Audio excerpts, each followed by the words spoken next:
de l'excitation à jouer ce genre de rendez-vous à Marseille?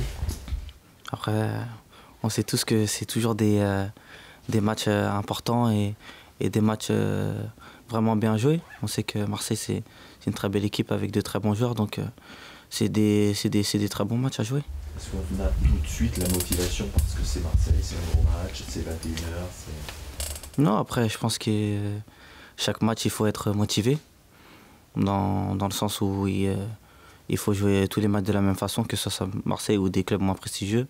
Je pense que c'est important de les jouer de la même façon. c'est une équipe qui tourne bien, on l'a vu encore, ils ont gagné un Coupe d'Europe. Ils sont compliqués à jouer aujourd'hui, c'est bien. Oui, bien sûr. Après, depuis le début de saison, ça se passe bien pour eux. Ils sont en pleine bourre, donc ça va être une équipe très dure à manœuvrer. Et surtout, chez eux, ils sont très durs à manœuvrer. Du coup, c'est un très bon match, je pense. On s'attend à plus souffrir que d'habitude.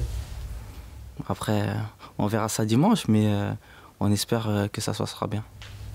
C'est un match où vous avez rien à perdre, vous dites ça un peu, vous restez sur 4 victoires consécutives. Non, en ce moment, on sait qu'on est très bien. Après, je pense qu'il faut rester vigilant, rester sur ce qu'on sait faire et puis aborder le match de la même façon que d'habitude. Qu'est-ce qui a changé pour toi de l'autre côté? Après, on a une remise en question, que ce soit individuelle ou collective. Après, on sait qu'on était dans une période assez critique. Du coup, fallait vraiment se remettre en question. Et je pense que sur ce début de deuxième période de la saison, ça se passe bien. Est-ce que tu sens que les ambitions sont revues un peu à la hausse avec ces 4 victoires? Regardez désormais vers le haut du classement ou pas du tout? Pour le moment, on essaye d'attaquer match par match. On ne va pas essayer de brûler les étapes. Mais bon, on sait que là, on se rapproche un peu plus du haut du classement. Mais bon, faut quand même rester vigilant. Le coach a apporté une forme de sourire, il est tout le temps souriant. Est-ce que justement ça vous a bien impacté positivement dans le groupe? Parce que j'ai vu que par exemple à l'entraînement tout le monde était vachement souriant. Après, on a un groupe où tout le monde s'entend bien. Même avant, on était quand même assez souriant malgré la période assez difficile. Mais bon, c'est vrai qu'il a apporté le sourire et c'est bien quand un nouveau coach arrive et qu'il met une bonne ambiance. Ça aide d'avoir 4 matchs, 4 victoires aussi pour sourire. Comment? Ça aide d'avoir 4 victoires pour sourire aussi. Ah, forcément, quand on sort d'une période difficile comme on l'a vécu, gagner plusieurs fois de suite, ça fait vraiment du bien. Tu vas jouer à droite. Il y a eu les 10 dernières minutes un peu compliquées là contre Amiens. Est-ce que c'est une petite piqûre de rappel en disant attendez, on n'est pas encore arrivé?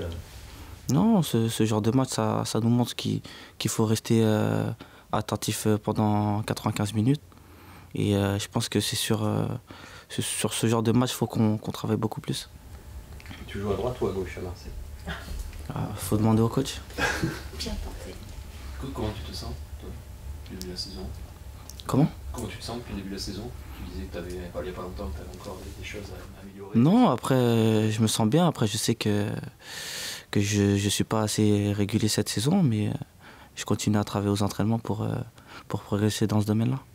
Quand même, tu fais la 3e passe décisive contre Amiens. Ça montre que tu retrouves bien de bonnes sensations. Non, après ça, c'est des objectifs individuels. Après, si je peux apporter tout ça, tant mieux. Mais après, ce qui est le plus important, c'est les résultats. Depuis le début de 2018, là, tu as une nouvelle charnière qui est à côté de toi. Ouais. Comment tu la juges, toi? Ils sont arrivés comme ça et ils performent? Pour le moment, ça se passe bien. Je suis très content pour eux et j'espère que ça va continuer de cette façon. T'es un peu surpris? Non, c'est des joueurs de très grande qualité, donc ça me surprend vraiment pas. On trouve facilement des repères alors que vous aviez travaillé avec d'autres joueurs derrière. Il faut peut-être une meilleure communication. Comment ça se passe? Non, ça se passe bien, on communique assez bien. Après, on joue tout le temps ensemble à l'entraînement, du coup, les repères sont déjà là. Même si c'était les premières fois avec ces joueurs, mais ça s'est bien passé. Est-ce que Jules Koundé, quand même, tes pattes, il a 19 ans, voilà, il vient d'arriver, on a l'impression qu'il a depuis 10 ans, quoi. Ouais, c'est clair, après il dégage beaucoup de sérénité et je pense qu'il faut qu'il continue de cette façon pour continuer à gravir les échelons. Vous parlez beaucoup entre vous, là, sur les placements ou pas? Ouais, après, je lui dis qu'il n'hésite pas à communiquer avec moi, même s'il est un peu plus jeune. Et je pense qu'il faut mettre les jeunes en confiance pour qu'ils puissent s'exprimer correctement. Je te rappelle, toi, quand tu as débuté, ou c'est jamais facile? Après, c'est toujours différent, hein. Mais, ça se passe bien et je souhaite que des bonnes choses.